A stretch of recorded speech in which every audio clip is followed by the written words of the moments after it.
apalagi ini berhubungan dengan makhluk hidup. Karena banyak hal ternyata dalam perjalanan saya menanam sayuran ini, bertani ini, perangnya sama diri sendiri.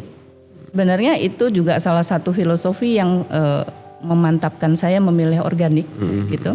Jadi kita memandang semua ciptaan Allah itu sederajat. Jadi ada banyak hal yang tidak bisa kita kontrol. Astagfirullahaladzim. Jadi itu tuh saya benar-benar istighfar yang ya Allah ampuni aku karena meragukan rezekimu.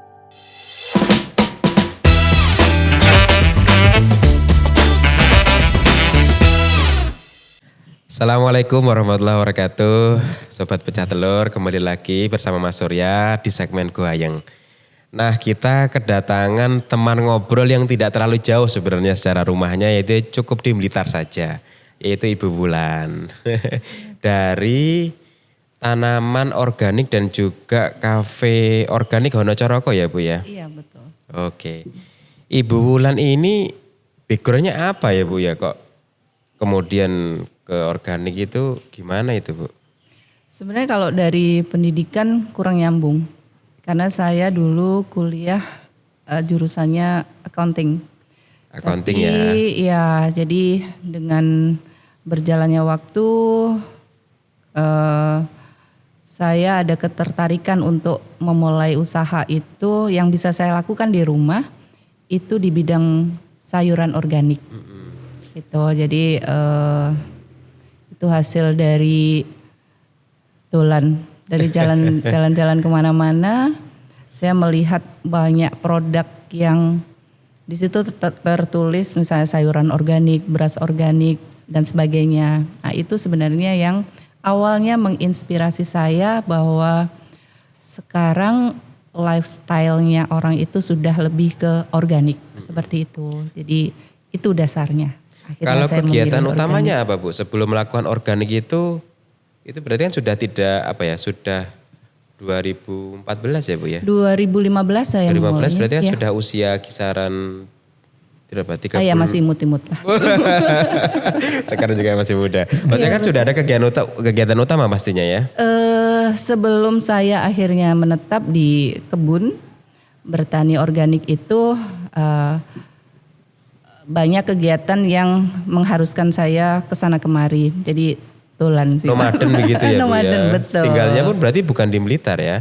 Tidak di Blitar, walaupun itu di Blitar sebenarnya adalah tanah kelahiran. Jadi saya lahir di Blitar sampai saya lulus SMA, kemudian udah keluar dari Blitar. Sampai akhirnya kembali lagi ke Blitar. Kembali ke Blitar dan akhirnya berfokus di situ. Betul. Iya. Kalau inspirasi awalnya yang memicu itu tempat dulu atau kepikiran organiknya dulu waktu itu Bu? Saya kepikirannya kakak ipar saya dulu. Ya. Ya, jadi inspirasi awalnya itu sebenarnya karena saya melihat kakak saya itu menanam bunga sedap malam. Okay. Jadi di rumahnya itu banyak bunga sedap malam yang subur, bagus. Jadi saya berpikir, oh ini mbak saya ini pasti dengan hati nih nanemnya, telaten, rajin. Karena tanaman itu adalah makhluk bernyawa. Kalau dirawat dengan hati, pasti kelihatan hasilnya seperti itu. Nah, karena niat awalnya memang saya ingin bagaimana caranya bisa membantu kakak saya, juga saya sendiri ada kegiatan yang bisa saya lakukan di rumah. Saya akhirnya terinspirasi untuk ini bagusnya di tanaman deh gitu. Nah, kemudian tadi nanam apa gitu. Yeah. Jadi tadi seperti yang saya sampaikan kayaknya organik nih gitu. Akhirnya saya tawarkan ke kakak saya, Mbak ayo mau belajar organik nggak gitu. Belajar bertani gitu. Tapi khusus untuk sayuran organik. Oke, kalau Mas Surya tadi tanya terkait dorongannya ada keinginan dulu atau ada kebun dulu, ternyata dari kakak iparnya, mbaknya berarti ya? Iya betul. Ini apakah maksudnya untuk hobi saja ataukah dari awal sudah diniatkan untuk berbisnis sih Bu? Untuk berbisnis. Oh memang sudah berbisnis dari awal untuk ya? Untuk berbisnis ya. Jadi memang biar ya artinya ketika saya menolong kakak saya, membantu kakak saya itu, saya tidak memberikan ikan, tapi memberikan pancing. Jadi selain saya punya usaha, punya kegiatan positif, saya juga bisa menggandeng kakak saya untuk ya kami sama-sama menebar jala, istilahnya begitu, sama-sama memancing. Daripada saya ngasihnya ikan, hari ini habis. Seperti Menolong kakak Bu, ya maksudnya apa menolong kakak itu? Ya kalau kakak ipar saya kan punya, waktu itu anaknya masih kecil-kecil, butuh biaya, butuh penghasilan kayak gitu. Nah sehingga ketika saya sampaikan ide saya bagaimana kalau kita menggarap lahan, saya kebetulan mendapat warisan dari orang tua, tanahnya itu masih terbengkalai seperti itu. Kalau saya sendiri rasanya juga agak kesulitan juga gitu. Nah karena tadi idenya ngelihat, oh kakak saya nih kayaknya cocok, dia kalau orang Jawa bilang tangannya dingin gitu gitu. Bakatnya, punya bakat di Betul, situ. gitu. Terbukti dari tadi ngerawat bunga sedap malam, terus Iya, dengan hati betul, gitu tadi ya. Iya betul. Berarti akotnya bagaimana dengan kakak ipar itu? Ibarat akotnya apakah berpartner atau apa? Iya, jadi kami berpartner sejak awal. Jadi memulai benar-benar proses awalnya itu dari belajar, kemudian memulai mengeksekusi itu, kemudian hasilnya kami juga berbagi seperti itu. Siap. Iya. Baik. Nah, apa Bu yang dilakukan pertama kali ketika ada niatan bikin oh ini sayuran organik nih. Yang dilakukan pertama kali apa Ibu? Belajar. Karena saya dengan background sekolah accounting, saya tidak ada pengalaman sama sekali di bidang pertanian. Kemudian apalagi yang niat kami untuk digeluti adalah pertanian organik. Jadi butuh spesifik, lebih spesifik gitu ya. Jadi saya merasa saya harus punya ilmunya yang benar dulu gitu. Akhirnya saya mencari informasi di Malang di mana nih yang ada tempat belajar untuk khusus yang pertanian organik. Saya nyari-nyari sampai ke Batu, kemudian di sana nggak nemu. Di hari itu juga akhirnya saya browsing di mana nih yang ada ya gitu. Ternyata nemunya ada di Sukun. Jadi hari itu juga saya ke daerah Sukun. Daerah Sukun, alhamdulillah ketemu dengan Bapak Hari. Beliau adalah dosen pertanian di salah satu universitas swasta di Malang, tapi beliau juga praktisi. Hari itu ketemu, rezeki ya, alhamdulillah. Ketika saya menyampaikan, Pak boleh nggak saya belajar di sini? Oh boleh Bu, kita memang ada edukasi juga. Kebetulan besok ada 2 orang dari Bandung yang akan belajar. Ibu bisa barengan kelas sama yang tamu saya dari Bandung gitu. Jadi akhirnya besoknya itu langsung belajar. Itu langkah awal yang saya lakukan. Oh berarti nggak nyoba. Kalau saya dulu tertarik berkebun itu Bu, itu nyari di YouTube, terus Coba-coba sendiri. Nyoba sendiri. Nanti gagal, habis itu baru belajar. Baru nanti nyari lainnya. Berarti langsung ke kelas yang tersistematis gitu kalau Bu Wulan. Iya betul, kayaknya kita beda generasi ya Mas. Tapi kayaknya terbukti itu, meskipun Terbukti worth it itu ya Bu Mas ya? Wulan ini ya bisa dibilang kakak kelas sama-sama akuntansi. Yang sekarang kesasar di peternakan juga saya kebunan. Jadi kalau Bu Wulan berarti lebih milih yang terstruktur gitu ya Bu ya? Betul gitu. Jadi karena kalau generasi saya seperti membaca buku lebih suka dibandingin misalnya bacanya di yang di laptop atau di handphone atau dimanapun itu yang digital. Saya lebih suka fisik. Jadi sama ketika belajar saya juga maunya langsung ketemu sama orangnya, face to Ngobrol face. langsung, Iya, lihat betul, buktinya, melihat ya, gitu ya. jadi itu lebih cocok kayaknya dan ya ketemu sama narasumber yang pas. Oke. Nah, pasti kan banyak ya Bu tantangan di awal apalagi kondisi kebunnya itu Bu Wulan tadi sempat sampaikan kalau terbengkalai. Itu bisa digambarkan Bu, waktu itu kondisi lahan itu seperti apa waktu ngawalin Ibu? Iya.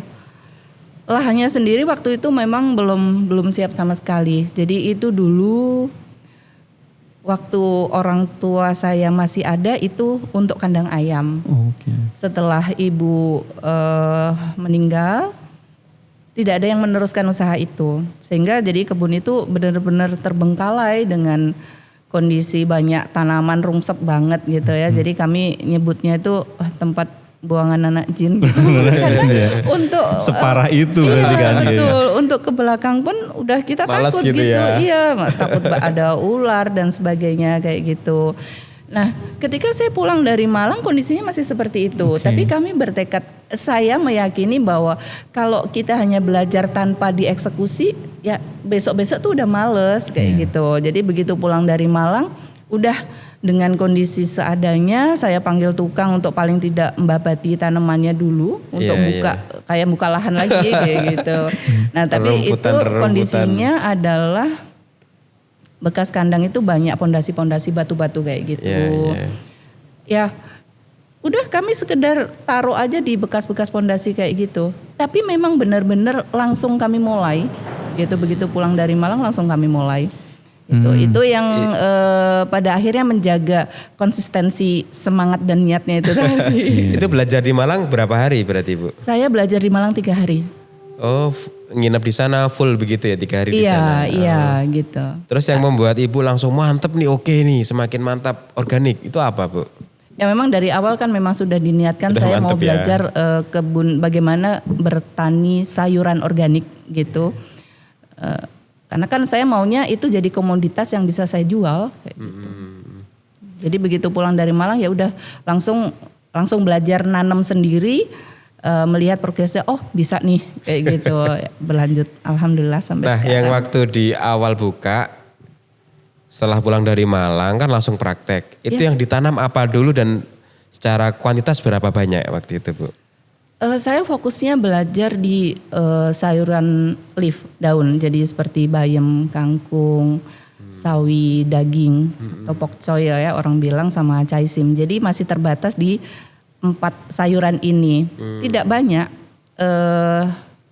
Mungkin masing-masing masih yang sekitaran 25 polybag kayak gitu. Oh iya. Jadi tapi 4 sayuran ini yang awalnya Langsung memang, ditanam 4-4-nya sekalian gitu iya ya? betul gitu. Jadi karena itu bisa dibilang sayuran yang paling mudah kayak gitu kan. Jadi walaupun kalau Blitar kan datarannya dataran rendah ya. Jadi mataharinya cukup sih di situ. Di awal sudah saya menganggapnya itu berhasil gitu. Jadi itu jadi semangat yang luar biasa kayak gitu. Oh bisa ternyata aku seperti itu. Panennya berapa lama itu 4? Kalau untuk Tanaman tanaman-tanaman yang seperti saya sebutkan tadi, usia panennya itu di 22 hari sampai 25 hari. Oh, jadi 1 bulan setelah nanam, wah berhasil nih gitu ya. Iya gitu. Di awal-awal ya masih dipakai sendiri, kemudian sambil fokusnya kan harus ketika itu gimana nih mau lanjut apa enggak, beneran jadi ngelanjutin ini apa enggak, pertanyaan besarnya kan itu Ya sebenarnya. setelah panen. Iya betul, ketika dimulai itu ya oke, fix di sini. Selanjutnya yang saya lakukan adalah membenahi lahannya gitu, dengan diapain ini ya bingung gitu, mau diambilin batunya butuh effort yang lebih karena butuh waktu dan biaya yang tidak kecil ya. Itu akhirnya kami putuskan untuk itu diuruk.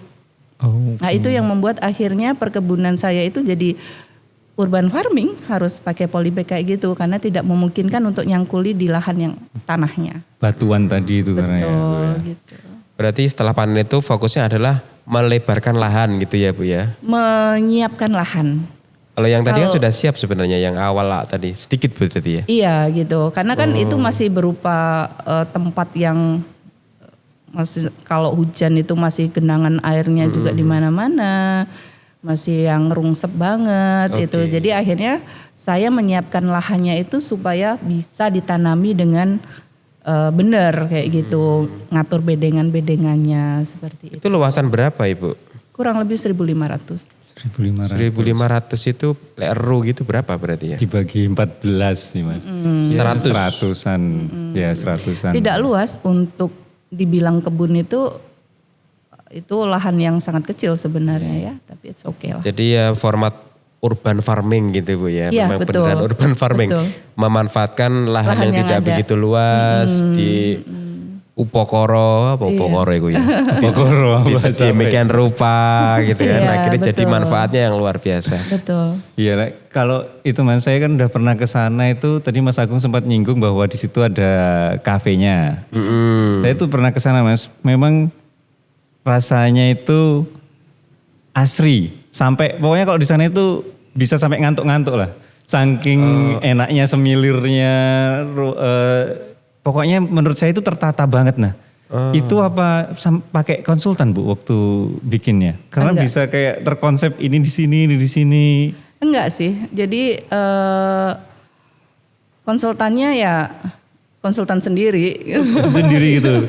Iya betul. Jadi waktu belajar di Malang sebenarnya beliau kan juga lahan yang dipakai untuk kami belajar itu juga tertata sehingga kan secara tidak langsung saya juga melihat oh contohnya seperti itu Oke. gitu. Nah tinggal saya mengaplikasikan menyesuaikan dengan lingkungan di tempat saya. Tapi konsep dasarnya saya dapat ketika saya belajar. Oke. Berarti memang full itu nata sendiri semua ya Bu ya? Betul, nata sendiri. Oke. Maksudnya tertata itu seperti apa Mas Surya? Jadi kalau saya gambarin nanti sebelah sini ada kebun-kebunnya, terus nanti di tengah itu tempat makan, tempat duduk-duduk kafenya. Jadi kita juga dimakan di situ kayak dibentuknya kayak lorong Mas, kayak lorong gitu di tempat makannya. Jadi kanan kiri itu selalu ada yang bisa dilihat. Kanan ada sayurnya, kiri itu ada hewan-hewannya. Terus anginnya itu enak. Ini sekarang kok narasumbernya saya apa? Jadi yang jelas. Kok ini- kayak saya jadi tahu banget. Saman testimoni gitu loh. Nah sekarang kita tanya ke narasumbernya. Itu seperti itu memang apa? Iya apa betul. maksudnya? Jadi sebenarnya yang sekarang difungsikan sebagai Kafe. tempat duduk Iya. untuk pengunjung kafe itu dulu kan kandang ayam ya. gitu, kandang Jadi ayam di pilar-pilar situ. itu sebenarnya aslinya tempat pilarnya kandang ayam itu dulu di situ. Tapi pilar aslinya sudah kami robohkan, itu diganti pilar yang baru disesuaikan dengan karena kita pasang atap yang lumayan tinggi. Iya. Ya itu pilarnya lebih besar kan lumayan besar seperti itu. Dibuat dengan konsep yang natural dengan bata expose gitu. Nah, itu dulu aslinya memang kandang ayamnya juga salah satunya tuh itu yang tidak kami hancurkan gitu.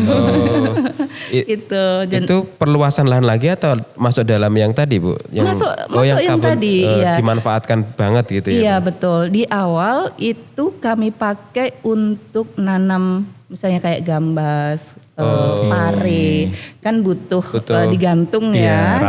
rambatan. Ya betul. Sebelum ada greenhouse yang untuk kafe itu.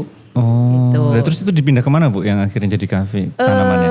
Dengan berjalannya waktu, saya mulai itu dari tahun 2015. Iya. Kemudian kafenya kan baru ada 3 tahun lebih ya. Oke. Tahun lalu bulan November itu 3 tahun. Setelah anak saya memutuskan oke mah buka kafe di kebun, kolaborasi dengan saya.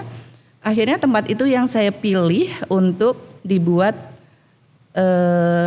tamu-tamu kafe. Jadi harus ditutup. Oke. Nah tanamannya akhirnya kami tidak menanam itu lagi karena saya membaca pasar yang lebih banyak dibutuhkan itu adalah yang leaf. Oke, Gitu. daun-daunan. Iya betul. Jadi akhirnya saya berbagi lahan dengan kafenya. Untuk pengunjung kafe memang tempatnya di situ gitu. Baik Bu, sekarang saya mau nanya soal akuntansi. Akuntansi ya. Akuntansi untuk sayur organik gitu kan. Iya, betul. Nah maksudnya apakah misal gini, ketika mungkin ada nanti audiens yang melihat ini tahu gambarannya begitu ya. Nah ketika Ibu sudah ada lahan, kemudian mulai ada penyiapan lahan, itu modal yang dibutuhkan untuk membuat itu semua apakah besar atau bisa seadanya atau seperti apa kalau yang Ibu lakukan? Sebenarnya kalau soal modal itu bukan yang utama ya. Kalau saya ngerasa modal utamanya adalah ilmunya dulu gitu. Karena saya sendiri waktu memulai itu kan juga belum terpikir bahwa lahan saya itu butuh modal yang lumayan banyak untuk jadi bisa seperti yang sekarang. Tapi saya nekat aja berjalan kayak gitu. Bismillah, nanti pasti ada jalan lah seperti itu. Tapi kalau tadi pertanyaan Mas Agung berkaitan kalau misalnya ada yang mau memulai apakah modal itu harus dipersiapkan dulu? Menurut saya tidak. Karena dengan pengalaman saya itu bertahap. Itu tidak harus langsung ada modal sekian untuk menjadikan tempat itu jadi, misalnya Mas Agung ngelihat sekarang nggak ada bayangan sama sekali seperti yang saya ceritakan bahwa itu dulu tempat buangan anak jin. Gitu. Tidak ada lagi. Sayangnya saya belum lihat ya karena jadi nggak tahu. Harus ke sana. Gitu. Iya, jadi itu pelan-pelan sebenarnya bisa dikondisikan karena kebetulan tempat saya itu butuh biaya agak besar karena memang kondisinya yang tidak memungkinkan untuk menaruh polybag itu atau langsung dicangkuli untuk media tanam itu dengan benar gitu karena banyak pondasi-pondasi. Tapi kalau kondisi yang seperti itu kan jarang ya orang punya bekas kandang kayak gitu, saya rasa jarang. Kalau misalnya lahannya yang datar-datar aja tinggal diatur mana tempat yang ini mataharinya mencukupi. Kemudian ini bisa kan tidak harus polybag.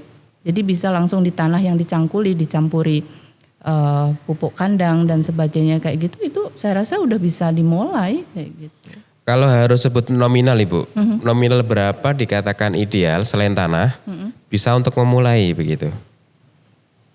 Bahkan uang 100.000 pun 100.000 bisa ya? mulai. Iya, karena dengan kapasitas kecil berarti iya, ya? Iya betul. Karena yang paling penting adalah bagaimana hati dan perasaan kita, pikiran kita itu bisa klik sama tanaman.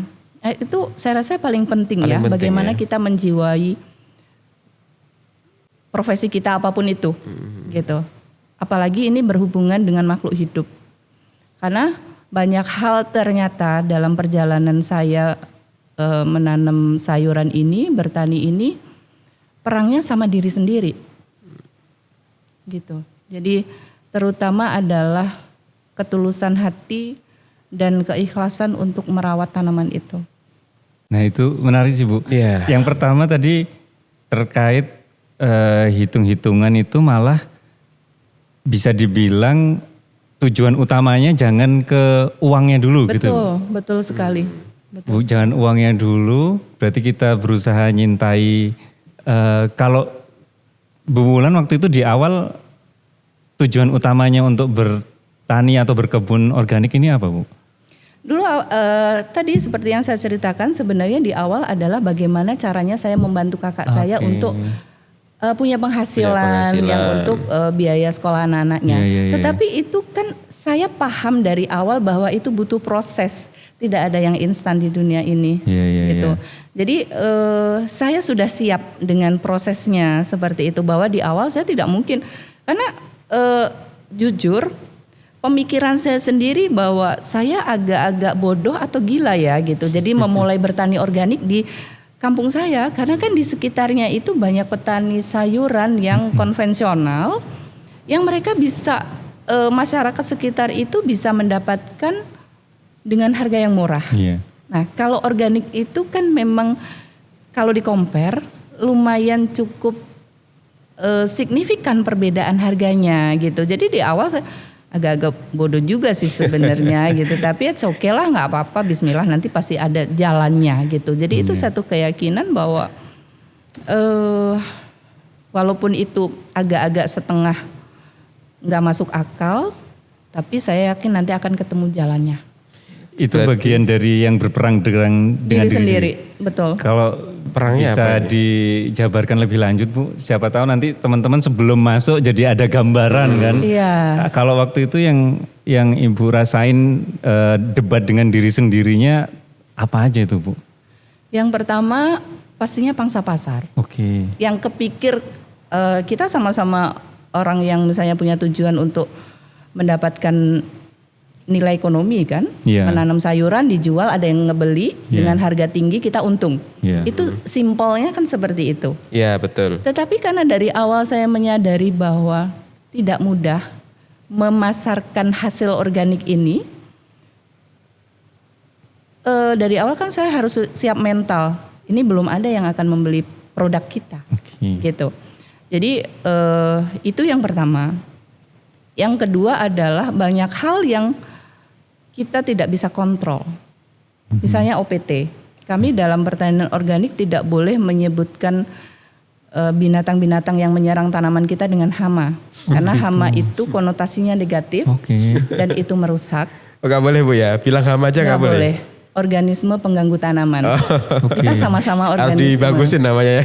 Iya betul, lebih halus karena sebenarnya itu juga salah satu filosofi yang memantapkan saya memilih organik gitu. Jadi kita memandang semua ciptaan Allah itu sederajat. Jadi ada banyak hal yang tidak bisa kita kontrol. Misalnya datangnya OPT seperti itu, kan kita menanganinya tidak boleh memakai bahan kimia. Dan itu tidak bisa instan. Hari ini disemprot, hari ini pergi OPT-nya. Nah kemudian cuaca. Matahari itu kita nggak bisa kontrol.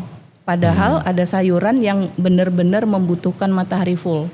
Ketika dia tidak mendapatkan itu, pertumbuhannya tidak bagus. Itu berkaitan dengan hasil panen. Itu sih beberapa hal yang memang tarungnya dengan diri sendiri, pada akhirnya harus bisa menerima. Lalu yang akhirnya bisa mengalahkan itu semua dan mantap untuk lanjut, waktu itu apa Bu? Ketika ada terjadi pergulatan kayak gitu. Iya, jadi ada proses ya. Jadi waktu saya belajar dari Malang, pulang saya langsung kami mengeksekusi itu.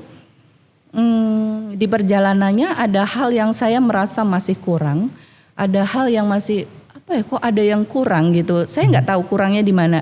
Yang pasti secara ilmu gitu. Ada yang kurang maksimal aja di diri saya. Kemudian saya mencari tempat lagi untuk belajar, saya menemukan di Bogor. Di Bogor saya belajar lebih lama, itu belajar lebih intensif di sana 10 hari. Di situ saya menemukan banyak hal termasuk filosofi organik yang tadi saya bilang itu ibaratnya puzzle itu yang menggenapi puzzle-nya sehingga menjadi satu niatan yang bulat bahwa oke, aku tidak salah pilih gitu. Jadi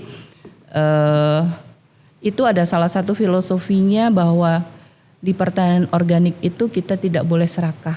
Kita harus berbagi. Salah satu hal tadi juga yang kita harus memandang ibaratnya orang bilang hama itu adalah sebagai makhluk, sesama makhluk hidup, sesama ciptaan Allah itu saya menemukan filosofinya di situ. Kan itu sesuai dengan ajaran agama yang saya anut gitu bahwa kita belajar ikhlas, kita belajar berbagi, kita belajar bersyukur. Itu sebenarnya dari situ. Itu yang banyak akhirnya pertempurannya sampai saya menemukan bahwa saya harus cooling down, saya harus bisa ini nih yang namanya belajar ikhlas gitu. Jadi pembelajaran hidupnya sebenarnya. Yang dari situ yang memantapkan. Kok malah ketemu pelajaran agama dia di organik ya? Iya betul, sangat-sangat berkaitan Mas. Dalam konsep tidak boleh serakah ini berarti seperti apa Bu kalau di penerapannya dalam organik? Ya, kita menanam sebagai petani itu pasti ada OPT-OPT-nya. Jadi misalnya kayak ulat, belalang, kutu-kutu, jamur dan sebagainya. Dalam 1 tahun, anggaplah 1 tahun kita menanam tanaman itu, kan misalnya kayak bayam kangkung itu tadi kan umurnya hanya 22 hari udah bisa panen, 25 hari udah bisa panen. Anggap itu 1 bulan ya dengan persiapan lahannya, 1 tahun ada 12 bulan. Tidak setiap hari ulat itu ada, tidak setiap hari belalang itu ada. Ketika siklusnya masuk ke musim ulat ini ada, atau belalang ini ada, misalnya di pancaroba, di musim penghujan seperti ini. Ketika kita ngeresul, aduh kok banyak ulat, aduh kok banyak belalang. Artinya kita semacam tidak mensyukuri apa yang kemarin sudah kita dapat. Ini saatnya ada organisme lain yang juga butuh makan, sama-sama ciptaan Allah ini yang juga butuh makan. Kita langsung pingin membunuh dia, pingin menyingkirkan dia dari sini. Padahal kita juga punya hak juga, dia juga punya hak untuk makan. Nah itu yang dimaksudkan bahwa kita tidak boleh serakah. Ya kita biarin aja, karena ketika saya belajar di sana ada momen ketika ada ulat di salah satu daun tanaman yang kami pelajari waktu itu. Ada teman saya yang mau mengambil itu, mau dipotek gitu daunnya, mau dibuang. Langsung ada salah satu karyawan di kebun itu yang bilang, jangan Bu, dia nggak ganggu kok. Jadi satu statement itu tuh memberi pelajaran juga ke saya. Oh, jadi mereka udah benar-benar organis ya. Jadi masuk ke lingkungan situ nggak boleh ngerokok. Kemudian dengan lahan yang 15 hektar itu dengan penanganan rumput yang manual dan sebagainya. Bahkan ulet pun mau diambil tuh langsung dia bilang enggak, jangan Bu, biarin aja. Dia nggak ganggu gitu. Jadi hal yang semacam itu pembelajaran langsung gitu yang saya lihat di situ. Gitu. Rasa kemanusiaan kepada binatang ini. Betul. Berarti ya betul rasa sekali. kebinatangan. Karena kan perspektifnya jadi hidup. berubah ya. Iya itu Iya betul. jauh sekali perspektifnya itu Mas. Iya. Jadi betul. yang kita yang awalnya mementingkan hasil yang kita anggap itu adalah pengganggu atau Hama yang itu kemudian tadi, mengganggu hasil kita akhirnya bisa legowo dan oh ini rezekinya dia berhak hidup itu Iya, sebuah betul. pergerakan yang sangat jauh menurut saya. Iya betul sekali. Karena saya Iya. jadi ingat juga kisah waktu ada ulama yang membiarkan ada lalat hinggap di Iya. penanya. Iya, betul. Itu aja jadi Imam Ghazali itu. Imam Ghazali. Imam Ghazali. Itu bisa masuk surga gara-gara itu. berdiam biar ini ngambil rizkinya gitu kan. Iya, betul. Jadi apalagi itu mah baru lalat ya Bu ya. Iya. Dengan kebun organiknya Bu Wulan ini kan nggak cuma hewan itu aja, manusia juga bisa dapat. Saya jadi kepikir, wah iya ya kebun organik emang filosofinya dalam banget. Iya betul. Itu yang membuat saya akhirnya memang memantapkan hati menggenapi pasal pilihan hidup saya untuk concern di bidang organik. Siap. Iya, memang itu kayaknya harus jiwa-jiwa yang damai begitu ya Mas. Iya. Nggak boleh Cocok terlalu dengan slow living sekarang. slow living dan ada juga yang ngetren sekarang Bu. Apa namanya? Slow business. Oh iya. Slow living dan slow business. Oh ada itu juga Ada ya juga sekarang, ya. bisnis ya. Karena intinya keberkahan kan yang Keberkahan. dicari. Gitu. Nah tadi ngomongin tentang slow living ini Bu. Tren ini kan makin banyak orang-orang yang mungkin karena kejenuhannya dengan tempo kota yang sangat cepat sehingga malah nyari tempo yang bukannya lambat atau malas, tempo yang memang sesuai lah dengan dirinya gitu ya Bu. Akhirnya salah satunya tentang berkebun. Iya. Nah kalau ngomongin tentang kebun organik dan kebun konvensional, sebenarnya beda utamanya itu di mana ya Bu? Cara pengelolaannya. Iya. Jadi kalau yang saya lebih paham adalah organik karena memang saya berkecimpung di situ. Kami tidak menggunakan semua bahan-bahan yang pakai bahan kimia. Jadi baik dari segi pupuk maupun dari ketika ada OPT itu kita menanganinya juga tidak boleh dengan bahan kimia. Oke. Jadi kita bikinnya pestisida nabati seperti Iya. itu. Sehingga itu lebih ramah lingkungan kayak gitu.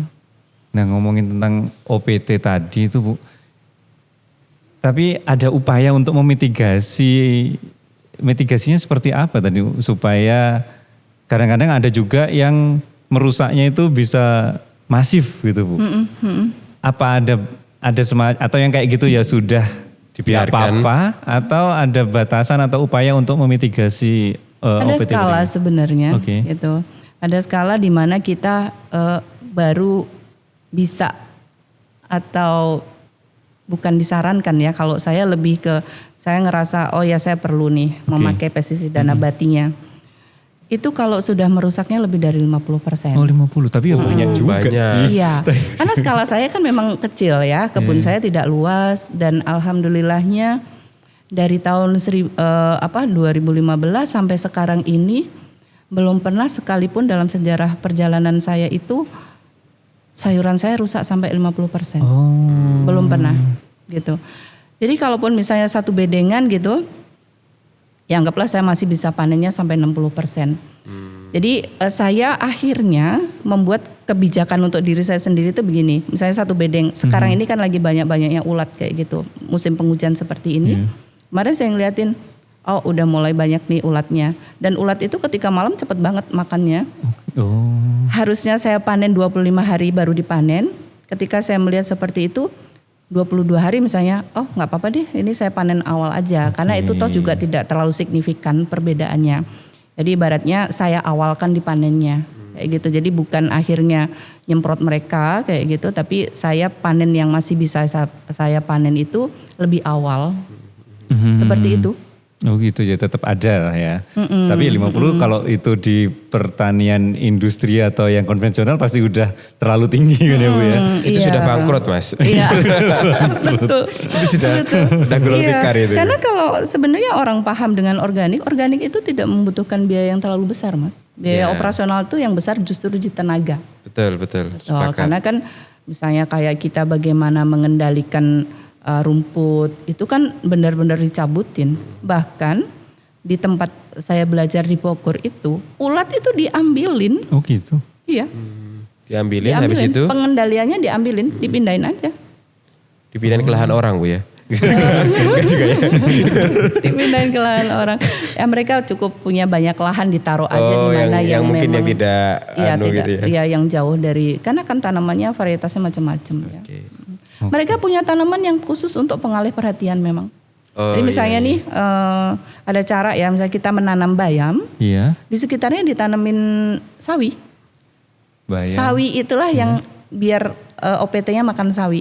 Karena kita fokusnya nanamnya bayam. Oh sawi itu memang dibiarin. Ditanam untuk makanan si OPT. Biar nggak nyerang bayam. Biar tidak menyerang Mulia bayam. sekali ya Mas ya berarti ya. Betul. Mulia sekali gitu ya. Tetap dikasih makan. Tetap dikasih makan. Dikasih makan. Iya. Tetap dikasih makan. Jadi fokusnya biar tidak menyerang apa yang kita fokuskan gitu. Ya. Iya. Ini sebenarnya dah ini pakanan gitu ya. Iya betul. Gitu. Mengalihkan perhatiannya. Ada pengalih perhatiannya itu ya. Betul. Iya, Jadi konsep berbagi yang unik ya menurut saya ini. Sangat. Berbagi kepada semua makhluk Allah gitu ya.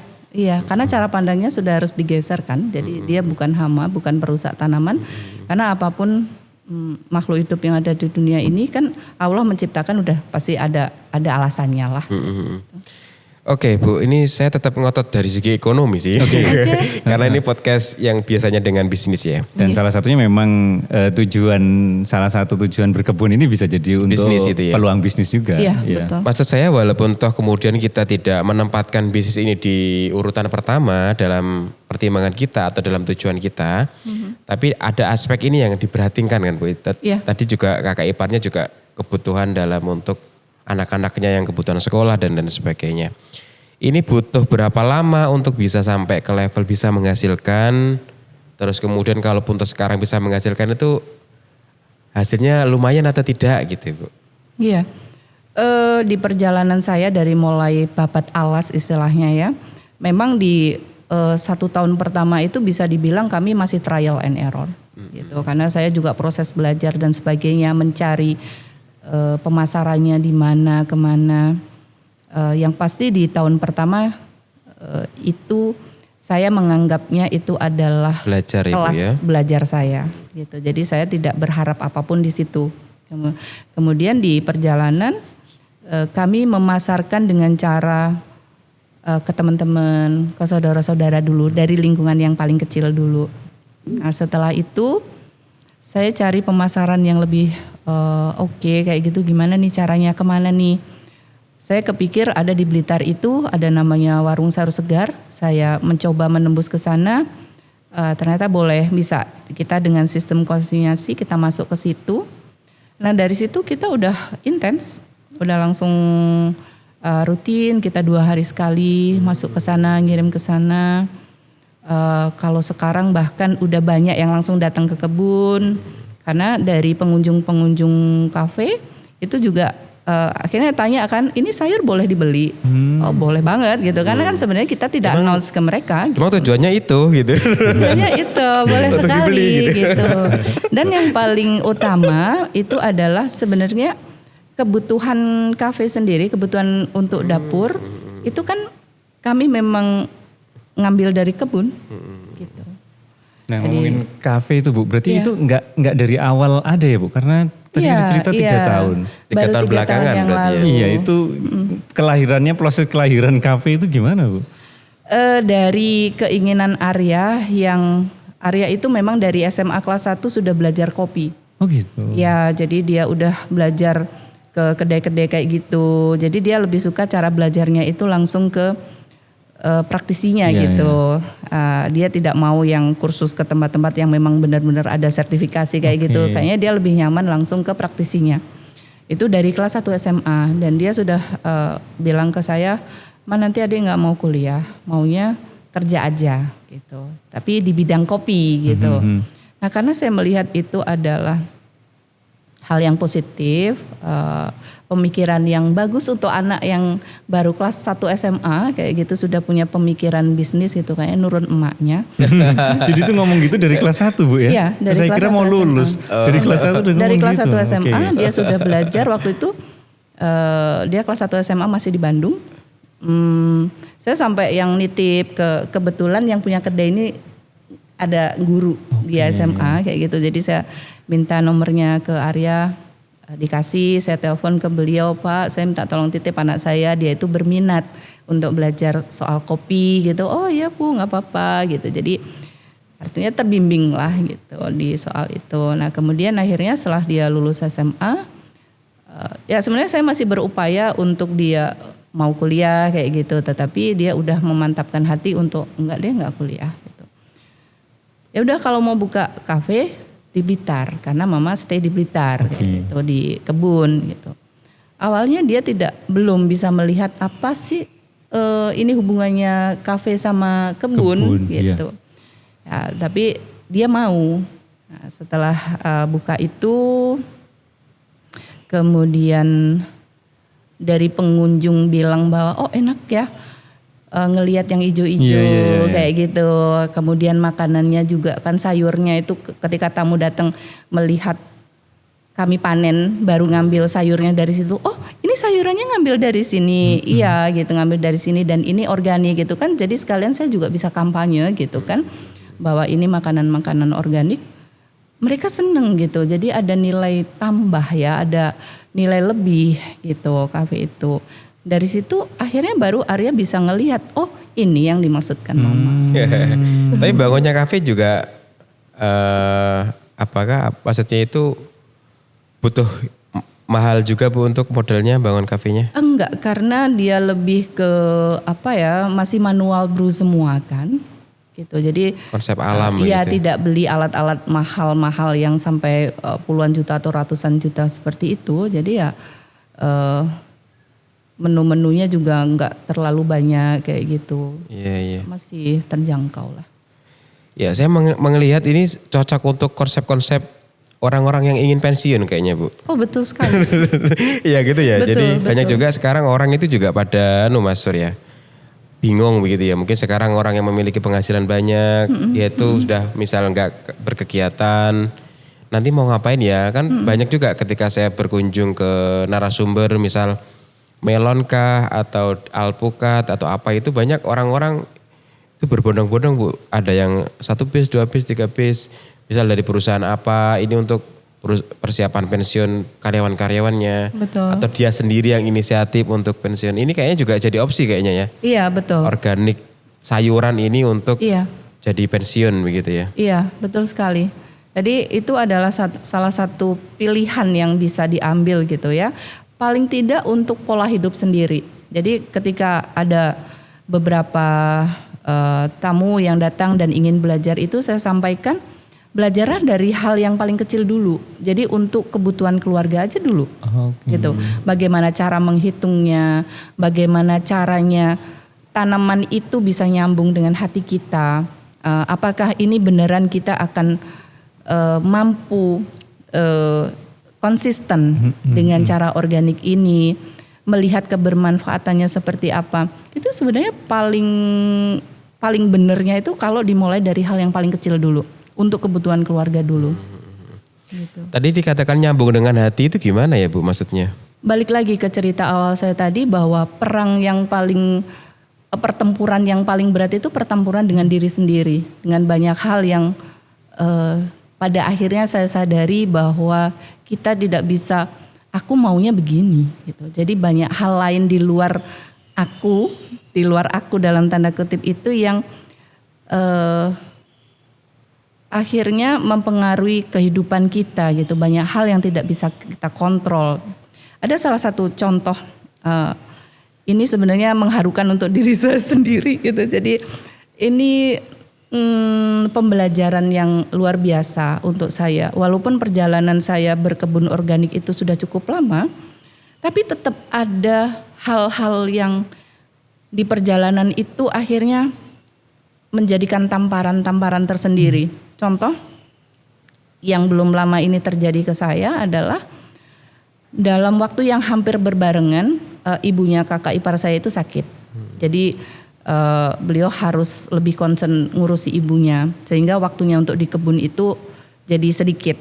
Nah, kemudian asisten yang biasanya membantu di kebun sakit, sampai hari ini juga dia belum bisa membantu lagi di kebun. Sehingga pikiran manusiawi saya adalah, waduh gimana ini nanti? Aduh gimana nih hasilnya, apa sih? Nanti gak cukup, gimana nih? Kayak gitu. Pikiran manusiawi, walaupun setiap harinya saya sudah berusaha untuk berpikir organik juga kayak gitu kan. Jadi itu terjadi. Nah, tamparan yang diberikan, tamparan halus sebenarnya yang diberikan Allah ke saya adalah tiba-tiba pagi-pagi Jasmine mengabari saya, "Tante, ini ada yang mau beli bibit dalam jumlah yang banyak." Dibawa kemana? Ke kaki Gunung Kawi.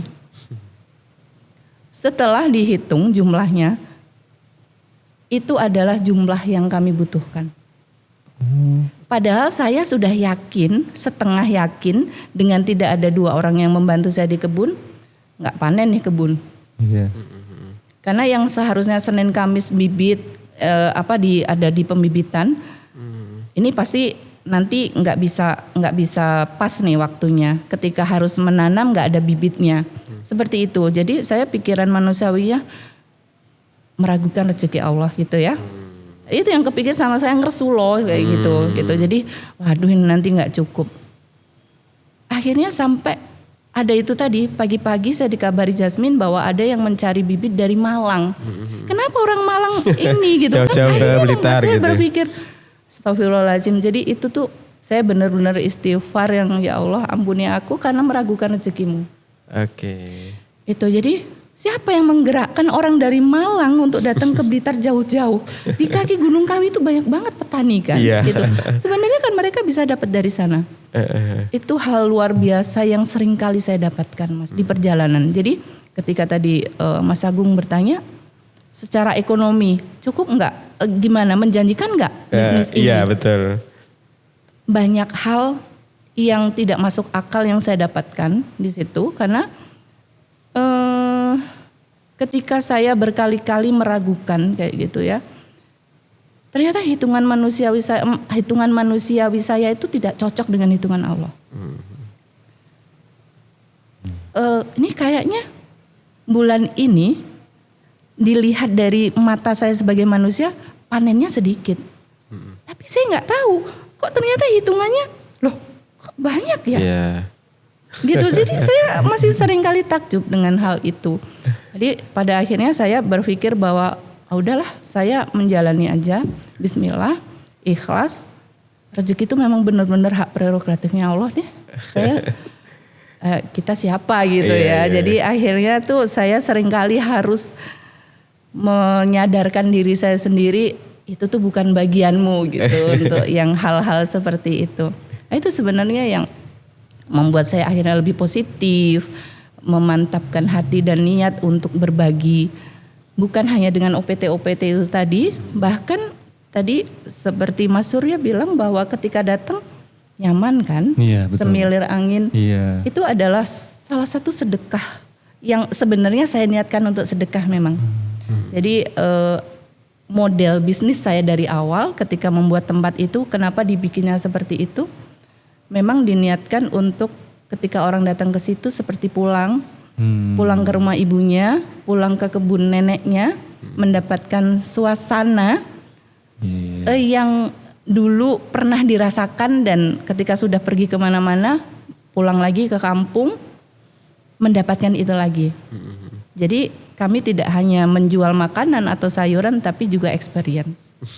Kenyamanan dari pengunjung, rasa bahagia ketika pulang, Ya saya berharapnya sih makanannya juga bisa diterima, bisa dinikmati, bisa selain rasanya enak itu juga bermanfaat untuk tubuhnya, karena itu makanan juga yang kami pilih insya Allah juga yang terbaik, memberikan makanan-makanan organik. Tapi juga bahagia dengan suasananya, dengan melihat hijau-hijau itu yang secara tidak langsung kan itu membuat rileks ya gitu. Jadi itu saya meniatkan itu sedekah dan nilai ibadahnya itu saya kirimkan untuk orang tua saya yang sudah luar biasa memberikan itu untuk saya. Gitu. Ya, itu menarik berhasil sih Bu, karena ya di sana saya ngerasa ngantuk. Biasanya ngantuk itu kan berarti ngerasa aman, Angler ngerasa ya, tenang, relax. Saya itu ngantuk kan kalau tidur ya di rumah di mana itu bangunan Tempat yang ternyaman. melindungi saya kan. Oh, Kalau sampai iya. di sana itu ngerasa ngantuk berarti saya juga nggak ngerasa terancam di sana. Jadi dapat banget memang suasana rumah di kebun organik ibu itu dapat sih, saya testimoni kalau ke sana. Alhamdulillah. Nah ini Bu, Masya Allah. kalau ngomongin organik tadi masalah berkebun kita, karena banyak lagi-lagi kita ngomongin banyak orang yang berminat ke sana. Iya. Tadi Bu Wulan sudah sempat cerita mulainya dari kebutuhan pribadi dulu deh. Jadi nanti tanaman apa yang kita suka gitu ya Bu ya. Yang kita suka untuk konsumsi juga. Iya. Nah kalau ngomongin teknis tentang media tanam, pupuk, media tanam sendiri itu seperti apa kalau di tempat Bu Wulan? Iya, konsep dasar organik itu sangat sederhana. Semuanya menggunakan apa yang ada yang sudah disediakan alam sebenarnya. Konsep dasarnya seperti itu. Jadi tidak ada menggunakan bahan-bahan kimia. Media tanam yang kami pakai di sana adalah satu bagian tanah subur, satu bagian arang sekam atau sekam, kemudian satu bagian lagi adalah pupuk kandang. Pupuk kandang itu saya menggunakan kotoran kambing yang sudah difermentasi dan sudah digiling. Hanya 3 bahan ini. Kemudian itu dicampurkan, itu udah siap untuk media tanam. Sebenarnya kan itu murah sekali, bahan-bahan yang sangat murah. Untuk menanam bayam contohnya, karena itu usianya pendek, hanya sampai 22 hari sampai 25 hari, satu polybag media tanam itu sudah cukup sampai dia panen. Jadi di perjalanannya tidak perlu menambahkan apa-apa lagi. Nah kalau terkait pupuk tadi tuh, apakah semua pupuk kandang itu sama Bu? Misalnya di sekitarnya adanya ayam, apakah itu juga bisa dipakai atau memang salah satunya lebih baik daripada yang lain? Sangat bisa, tapi yang perlu diperhatikan adalah ayam ini makanannya apa. Lebih disarankan ayam kampung yang memang dipelihara. Misalnya kasih makannya itu jagung, apa ya dia ceker-ceker sendiri di kebun makan cacing. Jadi bukan ayam yang dipelihara yang makanannya pelet. Sebenarnya standarnya tuh kan itu. Kalau dia makanan pelet berarti kan kotorannya juga belum organik seperti itu. Kambing juga, kambing itu yang dipakai kambing yang makanannya rumput seperti itu. Jadi lebih disarankan yang seperti itu. Jadi tergantung pakannya daripada hewannya. Lalu tadi setelah 1 kali panen yaitu media tanam itu sudah nggak bisa dipakai lagi kah Bu? Media tanamnya sendiri bisa dipakai sampai polybagnya hancur karena saya pakai polybag gitu. Jadi setelah dipanen kita hanya perlu menambahkan pupuknya aja. Digemburkan lagi, ditambahin pupuk, udah bisa langsung ditanam lagi. Polybag itu kurang lebih 1,5 tahun sampai 2 tahun lah. Masih bisa. Nah kalau di tempat ibu kan salah satunya ada yang dibuat dari genteng-genteng untuk di-raise, untuk dinaikkan. Itu berarti perlakuan penggantian medianya itu seperti apa Bu? Kalau yang di bedengan langsung tanah itu sebenarnya sama, perlakuannya sama. Jadi ketika sudah panen digemburkan lagi, dicangkulin minimalnya 10 cm, ditambahin pupuk kandang, dicampurkan lagi, udah siap ditanamin. Sesederhana itu. Jadi semua konsep organik itu sangat-sangat sederhana, terjangkau, mudah. Bahkan waktu dari sekolah datang itu kan, jadi saya memandu mereka, ayo ambil daun-daun yang jatuh, bunga-bunga yang jatuh, daun-daun kering. Nah, itu diproses sebagai kompos. Nah itu jadi salah satu unsur pupuk yang kami pakai. Jadi komposnya itu dari pupuk kandang dan limbah-limbah tadi itu juga? Iya, gitu iya. Jadi kalau misalnya kami habis membabat rumput. Rumput itu dipakai untuk proses kompos. Jadi dicampur sama daun kering. Prosesnya seperti apa Bu kalau untuk pembuatan Komposnya. Kompos. Untuk pembuatan kompos yang paling sederhana itu, jadi ada daun hijau. Iya. Jadi daun hijau itu yang kami ngambilnya dari rumput-rumput itu. Kemudian nanti dilapis lagi sama tanah. Kemudian di atasnya itu bisa dikasih daun yang kering. Jadi yang unsur coklatnya kayak gitu bisa ranting-ranting yang kering, daun-daun kering ditumpuk lagi sama tanah. Nanti di atasnya bisa misalnya kita punya kotoran ayam, bisa ditumpuk di situ, ditumpuk lagi sama tanah. Apapun kemudian yang dari dapur, yang sampah-sampah organik, Oh iya. ya jadi rompesan-rompesan sayur yang setelah kami panen itu semuanya bisa diproses menjadi kompos. Oh, dan itu butuh berapa lama Bu sampai siap digunakan? Proses lengkapnya masing-masing itu beda ya, Oke. karena misalnya kita pakainya itu misalnya sayuran-sayuran tanpa ranting yang besar-besar itu cukup cepat. Jadi sekitar 3 bulan 4 bulan itu sudah bisa, dia berupa tanah sudah. Oh gitu ya. Ya berupa tanah, nah itu bisa kita pakai untuk campuran media itu tadi. Kita tadi sudah media, lalu pupuknya untuk nutrisi. Lah terkait tips untuk OPT ini seperti apa Bu? Tadi Bu sempat Iya. ada pestisida nabati ini seperti apa, sama yang untuk pengalih perhatian Bu. Tadi tuh saya baru tahu kalau terkait pengalih perhatian tadi. Kalau untuk pestisida nabati itu beda-beda. Jadi kalau untuk ulat dia biasanya kita alihkan dengan menggunakan yang pahit-pahit. Daun sambiloto, putrawali, bisa pakai tembakau. Tapi kalau saya lebih pakai yang daun-daunan karena saya bisa sambiloto itu karena saya nanam sendiri gitu. Jadi apa yang ada di kebun kita manfaatkan. Itu difermentasi dengan 1 kilo daun sambiloto, dicampurkan dengan 10 liter air. Oke. Kita fermentasi selama 3 hari. Jadi itu daunnya boleh di blender, boleh dipotong-potong Cacah-cacah gitu, gitu. bisa diremet-remet kayak gitu, apapun itu. Nah itu dicampurkan ke air yang 10 liter tadi, diproses selama 3 hari.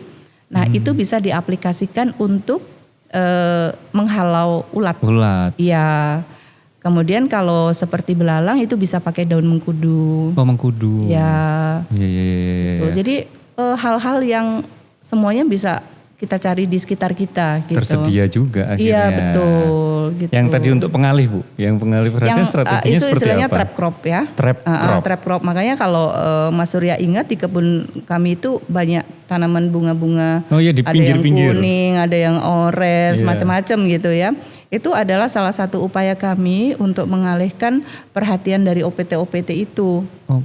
Kemudian kalau sayuran ketika menanam bayam di pinggirnya dikasih sawi. Sawi Ya tadi. gitu. Jadi itu untuk mengalihkan biar tidak menyerang bayam tapi makan ke sawinya. Ke sawinya. Gitu.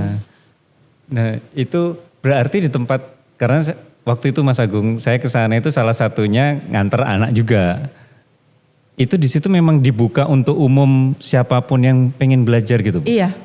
Iya, jadi kami membuka edukasi untuk siapapun yang mau belajar ke kebun kami.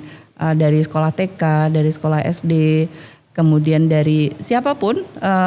Ini kemarin yang terakhir itu bahkan dari Semarang ada yang berminat untuk belajar setelah kami diliput sama Pecah Telur. Oh gitu. Ya alhamdulillah, terima kasih ya Allah. Akhirnya salah satu misi saya untuk berkampanye organik itu tersampaikan gitu. Jadi banyak yang oh di sana ada kebun organik gitu. Ya kalau dibilang saya expert juga enggak gitu. Karena sampai sejauh ini saya sendiri juga belum pinter. Jadi saya selalu belajar. Jadi saya sampaikan ke yang belajar ke tempat kami. Ya, kita ini sama-sama belajar ya. Saya sendiri juga tidak pinter gitu. Jadi karena melihat langsung bagaimana kami ajak praktek, melihat bagaimana hasil sayuran kami, bahkan karena ini banyak, ini banyak uletnya gimana? Ya nggak apa-apa, dibiarin aja saatnya mereka makan. Nah ini adalah salah satu hal yang memang harus kita terima ketika kita menjadi petani organik, gitu. Iya. Dan itu nggak harus berkelompok Bu? Boleh sendiri Boleh pengen sendiri, main? Oke, iya oke, boleh oke. sendiri. Sambil jajan di kafe tanya-tanya gitu bisa Iya ya Bu, ya? betul, betul Apakah sekali. ada registrasinya atau apa begitu Bu untuk datang ke sana? Kami sarankan untuk registrasi dulu ke Jasmine biasanya yang menerima. Jadi mereka bikin appointment dulu sama Oke. saya karena sejauh ini masih saya yang handle untuk edukasinya. Kadang saya ada keperluan keluar kota kayak gitu, jadi bisa diatur jadwalnya. Kalau ada administrasi kayak biaya dan sebagainya begitu? Untuk biayanya sendiri masih sangat murah kok, masih sangat terjangkau. Iya. Berarti lewat sosial media itu juga bisa Bu ya? Akunnya Kebun Ibu itu bisa ya? Di cafe honocoroko.pi bisa melalui adminnya di situ. Tanya janjian Iya, bikin appointment di situ bisa ya Bu Iya ya? betul, bisa. Mantap sekali. Kita hari ini belajar agama dengan organik Mas. Iya. Belajar spiritual. Ternyata ya semuanya nyambung. Nyambung, bisa juga. iya. Belajar ilmu kehidupan sih kalau Belajar saya ilmu bilang. kehidupan. Iya, betul. Betul. Supaya balance semuanya. Iya, Tidak betul. serakah. Iya betul. Siap. Betul. Terima kasih Ibu Wulan telah menjadi teman ngobrol kita di siang ini. Sama-sama. Kayaknya sudah saatnya kita menutup Mas Surya. Oke. Sampai jumpa di next episode. Terima kasih Ibu Wulan, terima kasih Mas Surya, semuanya saja yang sudah menonton sampai akhir. Semoga teman-teman juga bisa menerapkan bisa membuat taman organiknya sendiri di rumah, bisa juga nanti untuk pensiun. Kalau masih kurang silakan datang aja ke tempatnya Bu Wulan. Nanti nomornya saya taruh di deskripsi. Sampai jumpa di next episode. Assalamualaikum warahmatullahi wabarakatuh. Waalaikumsalam Waalaikumsalam warahmatullahi warahmatullahi wabarakatuh. wabarakatuh.